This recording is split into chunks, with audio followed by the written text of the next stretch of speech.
Ayan, hello everyone! For today's video ay samahan niyo naman po kaming mamili ng pagkain ni tatay at saka po baon ng pamangkin ko. Syempre, doon tayo mamimili sa MW. Saan pa ba tayo mamimili? See you!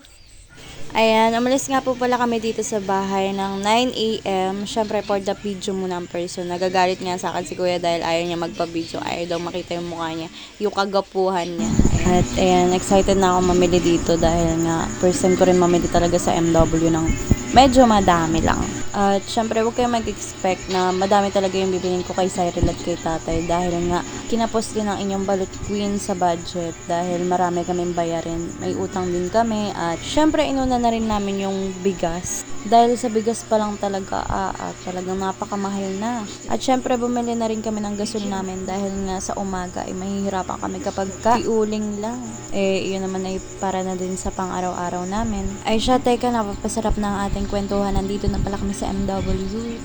Ayan, for the kawayang person. Ayan, let's go. Samahan nyo na akong pumasok sa MW. Sa mga hindi pa po nakakapunta at nakakabili dito, ay tara. Samahan nyo na ako at baka may maibigan kayo. Uy, wag na. Baka maibigan nyo.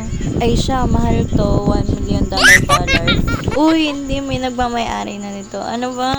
Uy, joke lang nga. Baka seryosohin yun. Ako, baka mamaya may mag-comment dyan At yan na nga, kumuha na ng pushcart ang inyong balot queen. Parang napalaki yata yung dala ko dito na pushcart. Feeling madaming bibilin. At inunan namin ditong kunin ay mga delata at saka noodles. Syempre, sinamahan na namin ng tinapay. Konti nga lang pala na pamili namin dito dahil nga 1.5 lang yung dala ko dahil nga kinapos ako sa budget. At akala ko talaga madami na ako mabibili sa 1.5 kaso konti lang pala dahil nga sobrang mahal na talaga ng bilihin ngayon. At ayan, flex ko na din yung outfit ko for today's video dahil nga sexy ako for today's vlog. Sa mga nagsasabi sa akin na napakataba ako, mag-diet na ako, hindi po ako magda-diet. Dahil nga feeling ko hindi talaga ako sobrang taba. Tsaka kahit siguro mag-diet ako, hindi ako papayat dahil nga tabain talaga kami. Kaya minsan talaga napagkakamalan kaming hindi nagugutom dahil nga malulusog ang katawan namin. Pero sa totoo lang talaga ay minsan talaga kinakapos kami. Tsaka kaya siguro malusog kami dahil nga mahilig kami talaga sa gulay. Minsan kahit malunggay lang, okay na, nilagang malunggay na sinusaw sa bagoong. Ay talagang probinsyang-probinsya ang dating. Lalo na kung nakapagluto si mama ng bulanglang, yung samot-saring gulay na katulad ng binidyo ko nung nakaraan. Tapos pinartneran mo pa ng tuyo ay talagang napakasarap ng saluhan namin. Comment down below nga kung sino talaga yung mahilig dyan sa mga gulay. Yung tipong gulay lang ay ayos na ayos na. Ay siya, balik na tayo dito kay Balot Queen ay talagang busy-busy sa pamimili.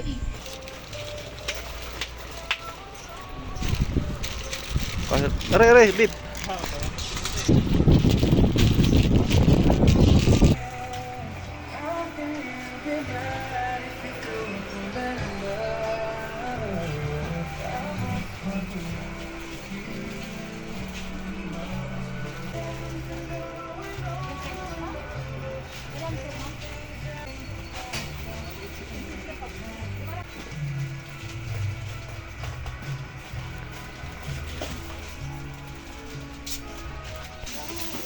Ayan, binila ko na si mama ng paborito ng kape, yung itim. Ay kaunti na lang talaga, ay hawa na talaga sa balat. Pero sa totoo lang talaga ay gusto ko rin itong itim. Baka kaya ako'y nangingitim na. Totoo baga iyon, nahawa daw sa balat. Sa palagay ko nga totoo nga ako'y nangingitim na din Ay siya, makapaggatas na lang. Uy, wag natin ipagpalit si Nescafe Classic. Doon tayo sa puro Pilipinong-Pilipino. Ay siya, baka masobrahan ay maging negro na. Dahil ka at hindi ko mabuksan na rin bracer Grabe naman, ari at nilak na yata. Ay, ari pala bukas pala din sa kabila. Ay, pinipilit ko pa dun sa kabila. Ay, wala din naman napili at wala daw gusto diyan na pamangkin ko. Ayaw na ng hotdog. Ayan na nga ho, tapos na kami mamili at nakapila na kami. Ay, talagang habang ako'y nakapila, ay pinagdarasal ko talaga na wag sana lalampas sa 1.5. Ay, tinanong ko muna din yung aking kuya kung may dalang pera pang dagdag kung magkulang man kami sa aming binili. Ay, meron daw ho siya, 2 laang. Ay, nako po. Ay siya, isa na 2 lang kulang. Ay kung hindi, ay makaka-duty ako nang wala sa oras. Ay ito na nga, ipapunch ng amin at ako'y kabado pa din Pero awa naman ng Diyos ay 1.3 lang ang aming binayaran.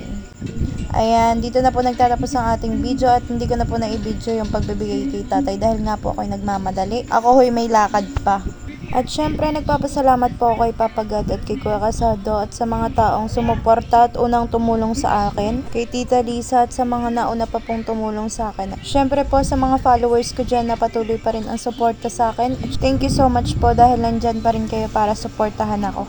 At syempre, shoutout po sa mga kaibigan ko dyan, tsaka sa mga followers ko na nagpapa-shoutout po sa akin.